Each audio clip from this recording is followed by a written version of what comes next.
खून और पानी एक साथ नहीं बह सकते, आतंकवाद और बातचीत एक साथ नहीं हो सकती। किस सूरत से आप पाकिस्तान से क्रिकेट मैच खेलेंगे? आईबी पर आती है तो एक्शन लीजिए, पुलिस पर आती है तो एक्शन लीजिए। चचा सैम ऐलान कर रहे हैं तो हमारी फौज पर क्या असर पड़ा होगा? क्या आपने कहा चीन को कि तुमने क्यों लिया पाकिस्तान को हथियार? माननीय सदस्य श्री असादुद्दीन ओवैसी जी। मोहतरमा चेयरमैन साहिबा, मैं शुरुआत में अपनी तरफ से ताज़ियत पेश करना चाहूँगा उन 26 लोगों को जिनका नाम पूछकर और मुसलमान नहीं होने के नाते पर उनको गोली मारकर कत्ल कर दिया गया। मैं ताज़ियत पेश करना चाहूँगा मौलाना इकबाल को, जो पूंछ के मदरसुल ज़ियाउल उलूम के मुदर्रिस थे। उस 5 साला लड़की मरियम को, जिसको पाकिस्तान की शेलिंग में उसका पेट फट गया। मैं ताज़ियत पेश करना चाहूँगा मैडम जैन अली और उर्वा फातिमा, इन दो जुड़वा भाई बहनों को जिनकी उम्र 14 साल थी। लांस नायक दिनेश कुमार को, बीएसएफ के सब इंस्पेक्टर मोहम्मद इम्तियाज़ को।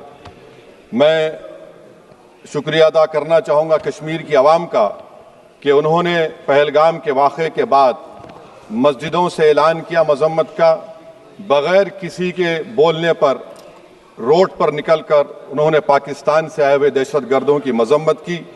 मैं मुबारकबाद देता हूँ हमारी मुसल्लह अफवाज को कि उन्होंने एक अजीम कुर्बानी पेश की और बहादुरी के साथ ऑपरेशन सिंदूर में भारत को कामयाबी दिलाई।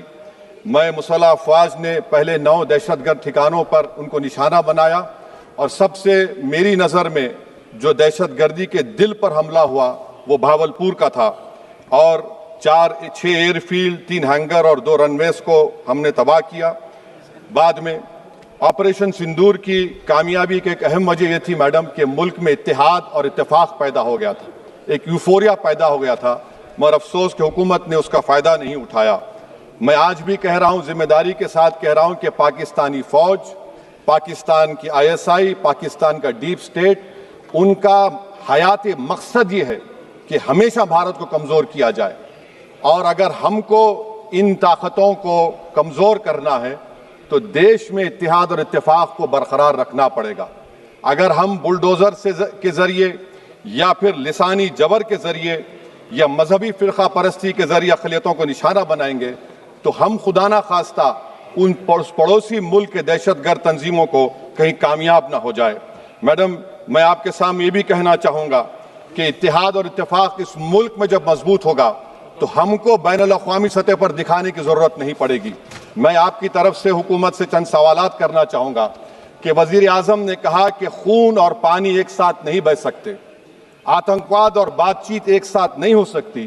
तो मेरा सवाल आपके ज़रिए से वज़ीर आज़म और हुकूमत से ये है, फिर जिन इंसानों को बैसारा की वादी में मारा गया था, क्या आपका ज़मीर इस बात की इजाज़त देता है कि आप ट्रेड बंद कर दिए, पाकिस्तान का एयरक्राफ्ट हमारे एयर स्पेस में नहीं आ सकता, उनकी कश्ती हमारे पानी में नहीं आ सकती, ट्रेड खत्म हो चुका है डायरेक्ट इनडायरेक्टेड, आपका ज़मीर जिंदा क्यों नहीं है?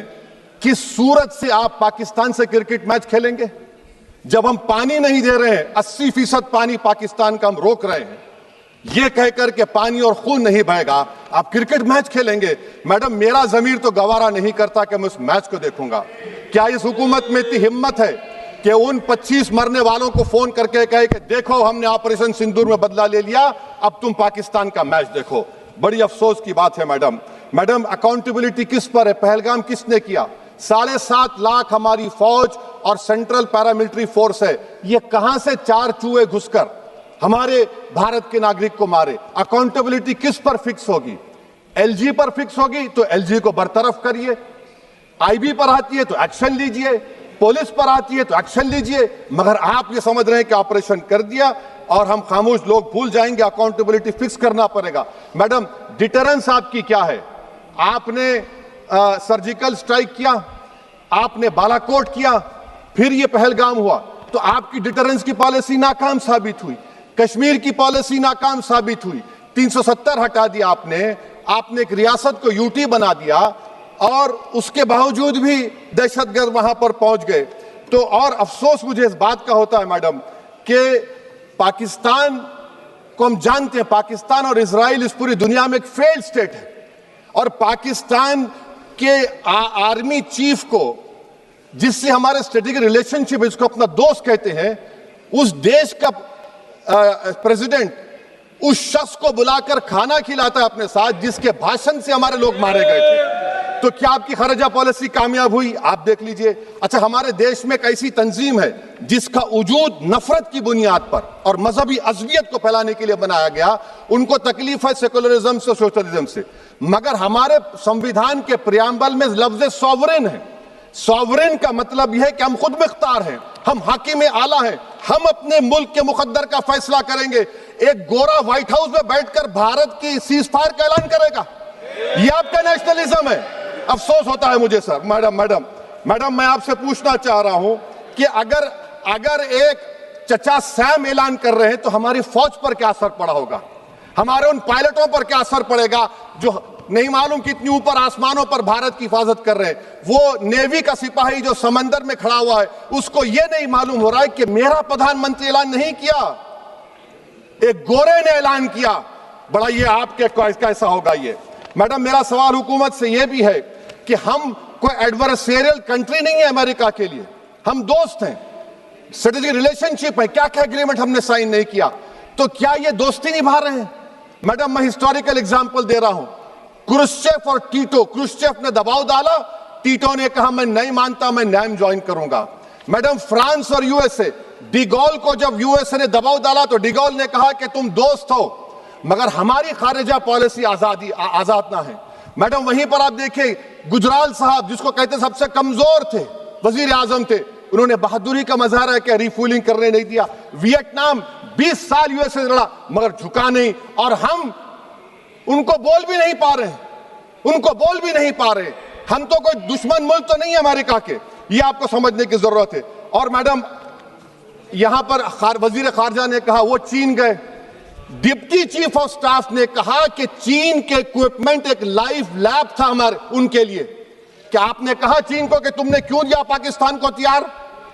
आप नहीं कहे। और मैडम, आप जानते हैं कि रक्षा मंत्री ने कहा कि स्विफ्ट एंड प्रोपोर्शनेट, तो फिर जो इंडोनेशिया मिलिट्री अटैचे ने कहा कि हमको कहा गया मत मारो, हम सेल्फ डिफेंस में भी नहीं मार सकते थे पाकिस्तान को। और अगर आप ट्रंप के बयान को गलत कह रहे हैं कि 5 एयरक्राफ्ट नहीं गिरे, मैं यकीन करता हूं आपकी बात का।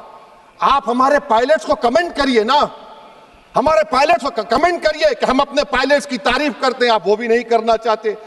मैं हुकूमत से जानना चाहता हूं मैडम कि क्या फ्रांस ने हमको सोर्स कोड नहीं दिया जिसकी वजह से हमारे एयरक्राफ्ट को क्या नुकसान हुआ? अब मुस्तकबिल में आप हथियार खरीदेंगे तो क्या आप सोर्स कोड हासिल करेंगे? और मैडम, मैं आपको बताना चाह रहा हूं, मेरे सवाल का जवाब हुकूमत दे। हमारे पास सैंक्शन जो स्क्वाड्रन है 42 है, 60 साल के बाद सिर्फ 29 काम कर रहे हैं। पाकिस्तान के पास 25 हैं, चीन के पास 50 से ज्यादा हैं। 11 साल से आप सरकार में हैं, सबमरीन नहीं है, थर्ड एयरक्राफ्ट कैरियर कहां पर है आप बताइए।